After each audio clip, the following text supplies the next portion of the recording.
بسم اللہ الرحمن الرحیم۔ تعلیم دین کورس سال دوم کی تفسیر کا سبق شروع ہو رہا ہے،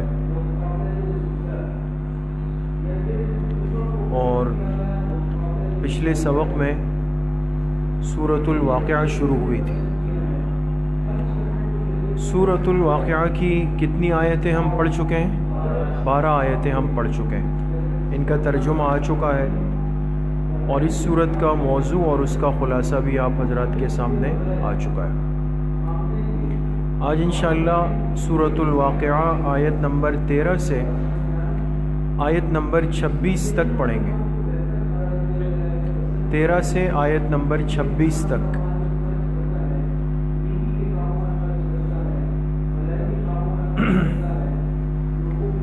اعوذ باللہ من الشیطان الرجیم،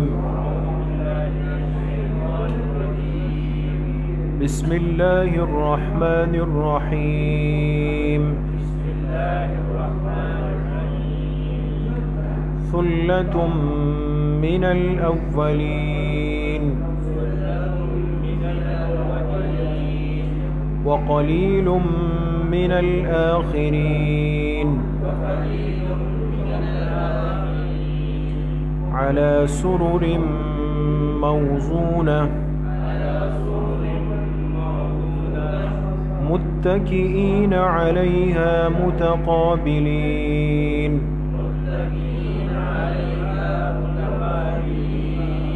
صدق اللہ العظیم۔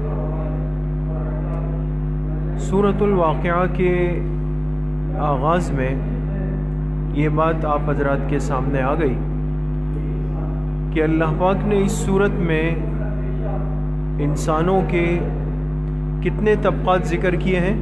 3 طبقات ذکر کیے، کہ قیامت کے دن پوری انسانیت 3 حصوں میں تقسیم ہو جائے گی۔ ان میں سے پہلا حصہ کون سا ہوگا؟ پہلا طبقہ دائیں طرف والے نا، دائیں طرف والے عوام ہیں، عوام مومنین۔ دوسرا طبقہ جو قرآن کریم نے ذکر کیا وہ تھا بائیں طرف والے، یعنی جو جہنمی ہے، جو کفار ہے۔ اور تیسرا طبقہ ذکر کیا مقربین کا، جو خواص مومنین ہیں۔ یہ کتنے ہو گئے؟ 3 ہو گئے۔ بہت غور کیجئے گا دوستو، 3 طبقے ذکر کیے، اور تینوں کے ذکر کرنے کی ترتیب کیا تھی کہ پہلے ذکر کیا عام مومنین کا، عام ایمان والے، پھر ذکر کیا کفار اور منکرین کا جو جہنمی ہے، اور پھر ذکر کیا ان کا جو خواص ہے، آگے بڑھنے والے ہیں، مقربین ہیں۔ ٹھیک ہے نا؟ اس ترتیب پر تینوں طبقوں کا ذکر ہوا۔ اچھا، اب انہی تینوں طبقوں کا انجام کیا ہوگا قیامت کے دن؟ انجام وہ ذکر ہو رہا ہے۔ آج کی جو آیات ہیں یہاں سے ان تینوں طبقوں کا انجام ذکر ہو رہا ہے، لیکن انجام میں اللہ پاک نے اس ترتیب کا لحاظ نہیں رکھا۔ نہیں سمجھ میں آ رہی بات؟ جس ترتیب پر تینوں طبقے ذکر ہوئے تھے نا اوپر، پہلے عام مومنین، پھر جہنمی، پھر خواص مومنین،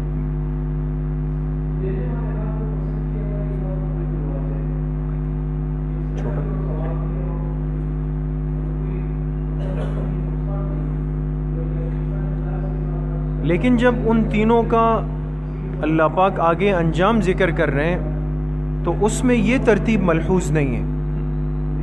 بات سمجھ میں آ گئی؟ اس میں ترتیب کیا ہوگی کہ اس میں اللہ پاک سب سے پہلے انجام ذکر کریں گے خواص کا، حالانکہ اوپر وہ کس نمبر پہ تھے؟ سب سے آخر میں تھے۔ وہ تیسرے نمبر پہ تھے، وہ آئیں گے پہلے نمبر پہ۔ پھر دوسرے نمبر پہ انجام آئے گا عام ایمان والوں کا، وہ اوپر کون سے نمبر پہ تھے؟ پہلے نمبر پہ۔ ٹھیک ہے؟ اور تیسرے نمبر پہ انجام آئے گا کفار کا، تیسرے نمبر پہ، وہ اوپر کون سے نمبر پہ تھے؟ دوسرے نمبر پہ۔ یہ بات سمجھ آ گئی دوستو؟ تاکہ سمجھنے میں آپ حضرات کو آسانی رہے۔ ہمارے ہاں طالب علمی کی زبان میں جو طالب علم ہوتے ہیں نا، جیسے آپ بھی ماشاءاللہ طلبہ ہیں، لیکن آپ خواص طلبہ ہیں، خواص والے ہیں۔ تو ایک تو عام طلبہ ہوتے ہیں، تو عام طالب علمی کی زبان میں ایک اصطلاح استعمال ہوتی ہے جو ترتیب آپ کے سامنے آئی نا، اس کو کہتے ہیں لف و نشر غیر مرتب۔ لف و نشر غیر مرتب، یہ ایک اصطلاح ہے طالب علمی کی۔ دیکھیں، لف و نشر غیر مرتب کس کو کہتے ہیں؟ جو چیز ایک دفعہ ترتیب پہ ذکر ہو جائے، آگے اس کی ترتیب بدل جائے۔ بات سمجھ گئے؟ میں آپ کو ایک سادہ سی مثال دوں، جیسے مثال کے طور پہ 3 ساتھی آئے، 3 ساتھی کلاس میں آئے۔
اچھا جی، تو میں عرض یہ کر رہا تھا کہ 3 طبقوں کا ذکر ہوا، لیکن آگے جب ان کا انجام ذکر ہوا تو ترتیب اللہ پاک نے بدل دی، اور اس کو طالب علمی کی زبان میں کہتے ہیں لف و نشر غیر مرتب۔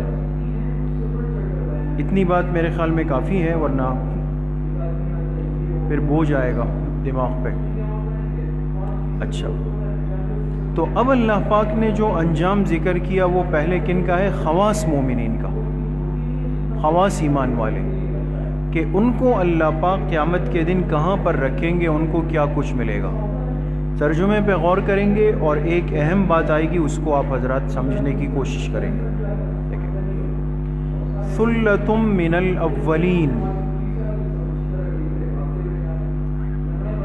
بریکٹ میں لکھے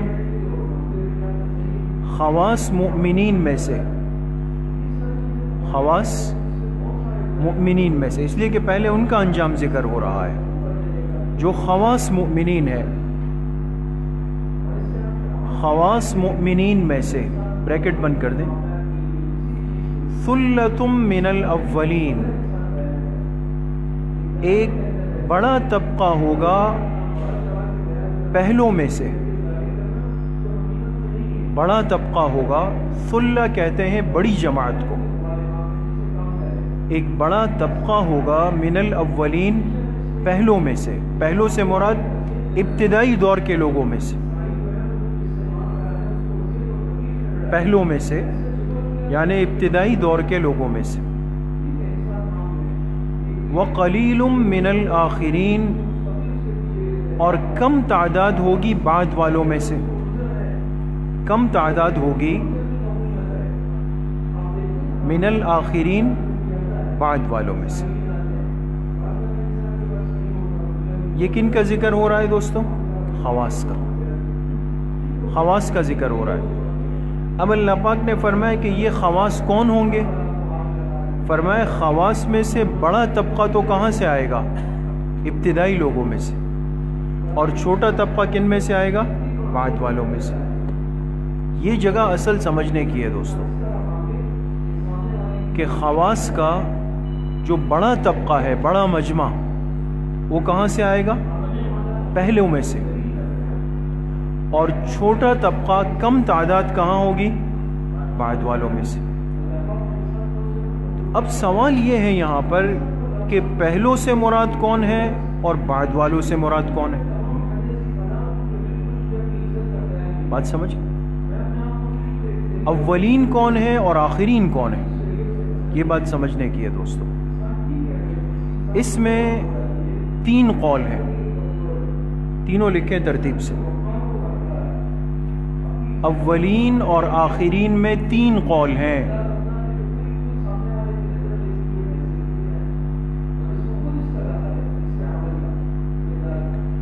اولین اور آخرین میں 3 قول ہیں۔ نمبر 1،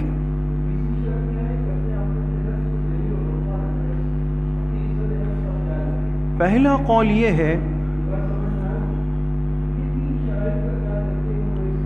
کہ اولین سے مراد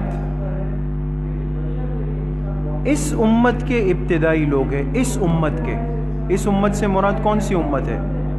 آپ علیہ الصلوۃ والتسلیم کی ہیں، جو ہم سب ہیں۔ اس امت کے جو ابتدائی لوگ ہیں وہ اولین ہیں، اور اس امت کے جو بعد والے لوگ ہیں وہ آخرین ہیں۔ جی، اس امت کے ابتدائی لوگ اولین ہیں، اور اس امت کے بعد والے لوگ وہ آخرین ہیں۔ اس کا کیا، اس قول سے آپ کو کیا سمجھ میں آیا دوستو؟ کہ خواص میں زیادہ تر طبقہ کن کا ہوگا؟ ابتدائی دور کا؟ نہیں نا، اس دیکھیں نا، ہاں، اس امت کے تو بات صحابہ سے شروع ہوگی۔ صحابہ ہے، تابعین ہے، تبع تابعین ہے، جو خیر القرون شروع میں۔ اب ہم اس میں نہیں ہیں اس اعتبار سے، اس لیے کہ ہم آخرین میں۔ تو اولین کا مصداق پھر صحابہ اکرام اور ان سے جڑا ہوا زمانہ 200-300 سال تک چلے گا، اور اس کے بعد جتنا طبقہ ہوگا وہ آخرین میں آئے گا۔ تو اس قول سے تو یہ ثابت ہوا کہ خواص میں اکثری طبقہ پہلے دور والا ہوگا اور بہت کم طبقہ بعد والا ہوگا، اور اس کے سمجھنے میں کوئی دقت بھی نہیں، اس لیے کہ جتنا زمانہ پیغمبر سے قریب ہوتا ہے وہ خیر والا ہوتا ہے، جتنا دور جائے گا گناہوں کی طرف ابتلا زیادہ ہو جائے گا۔ جی، صحابہ، تابعین اور تبع تابعین، یہ تینوں آئیں گے اس میں۔ صحابہ بھی ہے، تابعین بھی ہے، اور تبع تابعین بھی ہے اس میں۔ سمجھ میں آ گئے؟ تو اس اعتبار سے تو آخری امت، آخری طبقہ اس میں کم جائے گا۔ صحیح ہو گئی بات؟ دوسرا قول یہ ہے کہ اولین سے مراد ہر پیغمبر کی امت کا ابتدائی طبقہ ہے، صرف اس امت کا نہیں، ہر امت، ہر پیغمبر کی امت کا ابتدائی طبقہ ہو۔ ہر پیغمبر، یعنی آدم علیہ السلام سے آپ لیں، درمیان میں سارے پیغمبر آئیں گے، خود پھر جناب نبی کریم صلی اللہ علیہ وسلم، تو ہر پیغمبر کی امت کا جو ابتدائی طبقہ ہوگا ان میں سے اکثر کو لے لیا جائے گا۔ بات سمجھ گئے؟ اور ہر پیغمبر کی امت کا جو آخری طبقہ ہوگا ان میں سے کم کو لے لیا جائے گا۔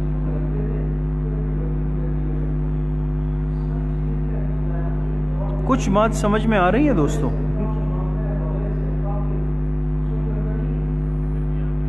جی، پھر بھی آخری، لیکن مسئلہ حل ہو جائے گا۔ تیسرا قول یہ ہے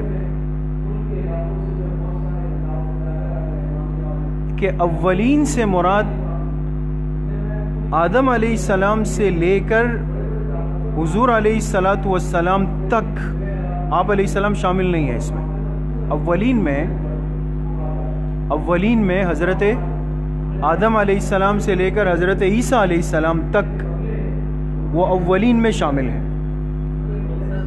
عیسیٰ علیہ السلام اس لیے کہ وہ حضور علیہ السلام سے پہلے کے آخری پیغمبر ہے نا. تو حضرت آدم علیہ الصلاۃ والسلام سے لے کر حضرت عیسیٰ علیہ الصلاۃ والسلام تک یہ اولین ہے.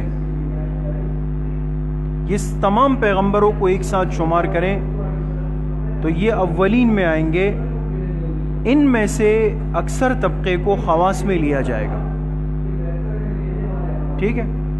اور آخرین میں کون شامل ہوں گے؟ جناب نبی کریم صلی اللہ علیہ وسلم. آپ کی امت کا کم طبقہ خواص کے لیے لیا جائے گا. آپ کی امت کا کم طبقہ خواص کے. یہ قول مسئلہ حل کر رہا ہے دوستو. مسئلہ حل ہو رہا ہے اس سے. کس طرح؟ دیکھیں، آدم علیہ الصلاۃ والسلام سے لے کر حضرت عیسیٰ علیہ الصلاۃ والسلام کی امت کو ایک ساتھ شمار کریں. اربوں کھربوں کتنے ہوں گے کچھ نہیں پتا. اور حضور علیہ الصلاۃ والسلام کی امت اس کے مقابلے میں ایک طرف آ گئی. تو اب آپ یہ بتائیں کہ باعتبار تعداد کے وہ زیادہ ہیں یا ہم زیادہ ہیں؟ وہ بہت ہی زیادہ ہے، اس لیے کہ ہر پیغمبر کی امت اس میں آ گئی نا. تو اب اگر مثال کے طور پہ وہ 1000 ہیں تو ہم 10 ہیں، یعنی اتنا بڑا فرق ہے ایک اندازے کے اعتبار سے. وہ اگر 1,00,000 ہیں تو ہم 100 ہیں، وہ سب ایک طرف ہو گئے. تو اب فرمایا کہ ان میں سے کثیر کو لیا جائے گا، لیکن ان کا کثیر بھی ہمارے قلیل کے مقابلے میں کیا ہوگا؟ وہ کم ہوگا. مثال کے طور پہ کہا جائے کہ بھائی 1,00,000 میں سے 10% نکال لیں. 1,00,000 میں سے 10% کو لے لیا جائے، اور دوسری طرف 100 میں سے 10% کو لے لیا جائے. بات سمجھ؟ چونکہ اس امت کی تعداد کم ہے نا، تو جس تناسب سے ہم نکلیں گے ہم ان کے اعتبار سے بہت زیادہ ہوں گے. ان کا پورا مجموعہ ایک ساتھ کر دیا جائے گا. اب 1 کروڑ ہے تو 1 کروڑ میں سے اگر 10% لیے جائیں تو کتنے بنیں گے؟ 10 لاکھ بنیں گے. اور اگر 1,00,000 میں سے 10% لیے جائیں تو جی 10,000 بنیں گے. تو ہماری تعداد زیادہ ہو گئی نا. ہماری امت کے اعتبار سے ہماری تعداد کیا ہو گئی؟ زیادہ ہو گئی. بات سمجھ گئے دوستو؟ یہ تو تینوں اقوال تفسیری اعتبار سے حل ہو گئے. لیکن حدیث پاک میں جناب نبی کریم صلی اللہ علیہ وسلم سے پوچھا گیا کہ یہ جو خواص ہیں، سابقین ہیں، تو اس میں کتنے لوگ شامل ہوں گے؟ آپ علیہ الصلاۃ والسلام نے فرمایا کہ 70,000 ہوں گے. 70,000 ہوں گے کہ جن کے ساتھ اللہ پاک کوئی حساب کتاب کا معاملہ بھی نہیں فرمائیں گے، اور یہ بغیر حساب کتاب کے چلے جائیں گے. صرف 70,000 اس امت کے. تو 70,000 میں تو جی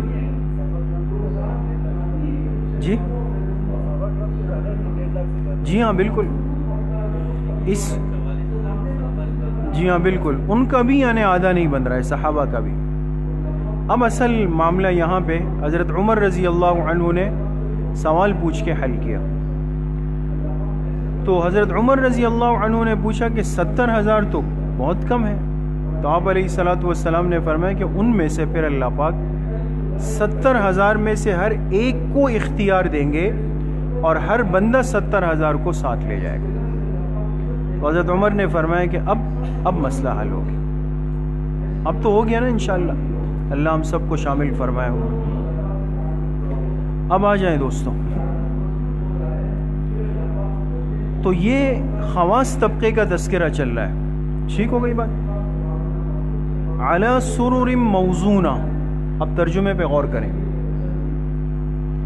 ایسے تختوں پر بیٹھے ہوں گے، ایسے تختوں پر، تخت جانتے ہیں نا،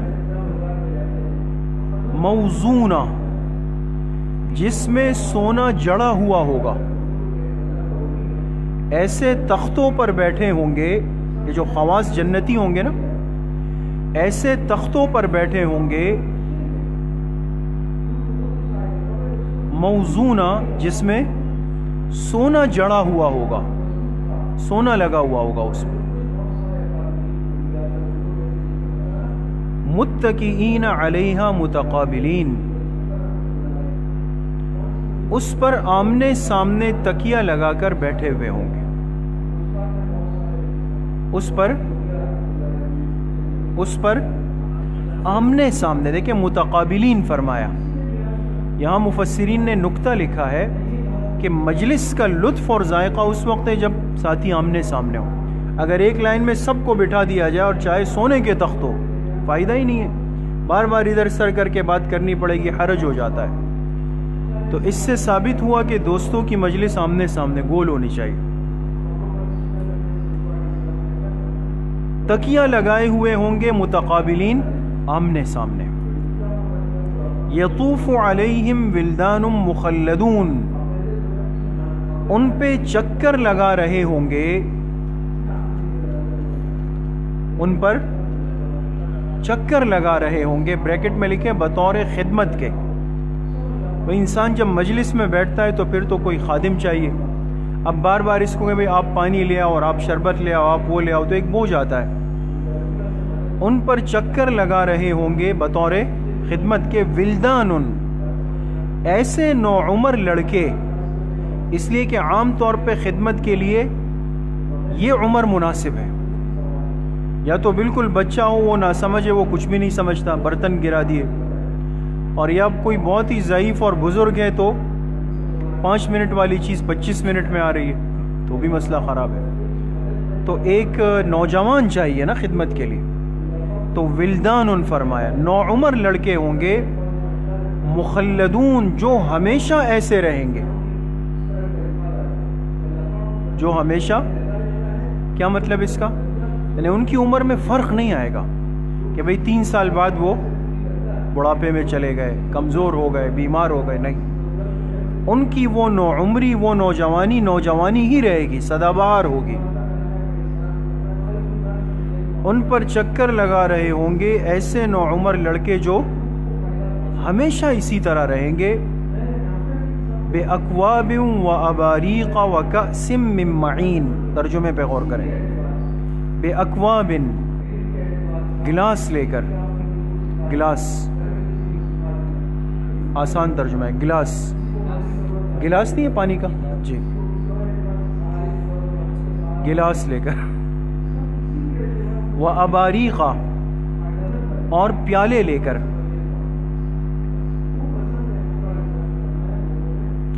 گلاس اور پیالے لے کر، وَكَأْسٍ مِّن مَّعِينٍ، اور ایسے جام لے کر، ایسے جام لے کر جس سے شراب بہہ رہی ہوگی، شراب بہہ رہی ہوگی۔ اس لیے دنیا میں اللہ پاک نے شراب کو حرام فرمایا، یہ اہل جنت کی خاصیت ہوگی۔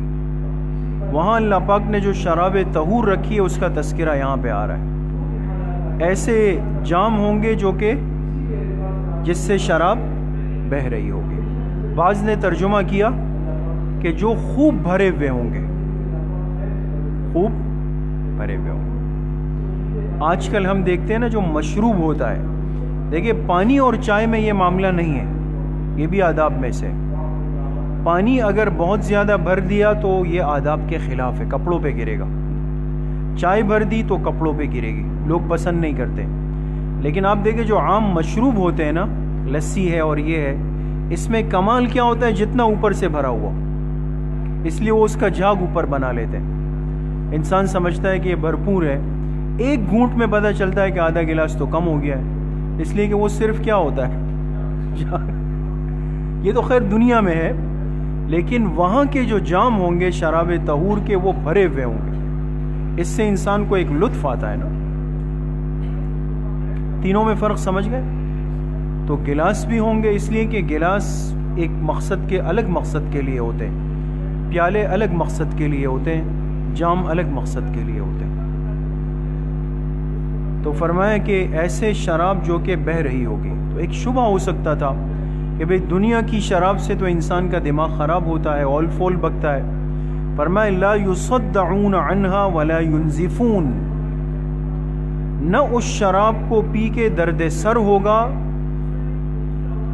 نہ اس شراب کو پی کر درد سر ہوگا، ولا ینزفون، اور نہ عقل میں فتور آئے گا. یہ جنت کی شراب کی خصوصیت. دنیا میں نعوذ باللہ اگر کوئی یہ چیز استعمال کرے تو اس میں یہ خرابیاں ہیں کہ انسان سر پکڑ لیتا ہے اور عقل میں فتور آتا ہے. اس لیے دیکھیں نا، جو آدمی یہ چیز استعمال کرتا ہے اول فول بکتا ہے، چلنے میں پیر رکھتا ہے ایک جگہ ہے، لگتا دوسری جگہ ہے، وہ گالم گلوچ کر رہا ہے، کسی سے لڑ رہا ہے، الجھ رہا ہے، مار رہا ہے، پھر رہا ہے، فرق ختم ہو جاتا ہے. نہ عقل میں فتور آئے گا، نہ درد سر ہوگا، نہ عقل میں فتور آئے گا. وَفَاكِهَةٍ مِّمَّا يَتَخَيَّرُونَ، اور پھل ہوں گے،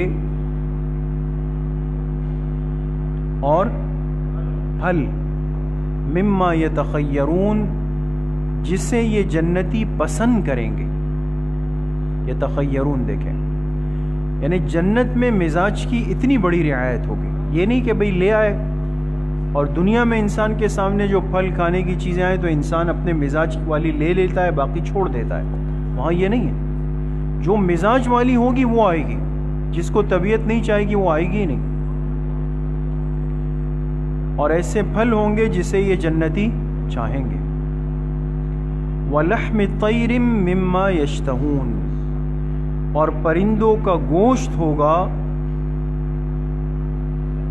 پرندوں کا گوشت ہوگا، مما یشتہون، ان کی خواہش کے مطابق، ان کی خواہش کے مطابق ہوگا پرندوں کا گوشت. اس سے یہ ثابت ہوا کہ یہ بھی اللہ کی وہ نعمت ہے جو جنتیوں کو دی جا رہی. تو گوشت نعمت ہے دوستو. اس لیے یہاں آپ کو خواص کے لیے کہیں سبزیوں کا تذکرہ نہیں ملے گا، ہے نا.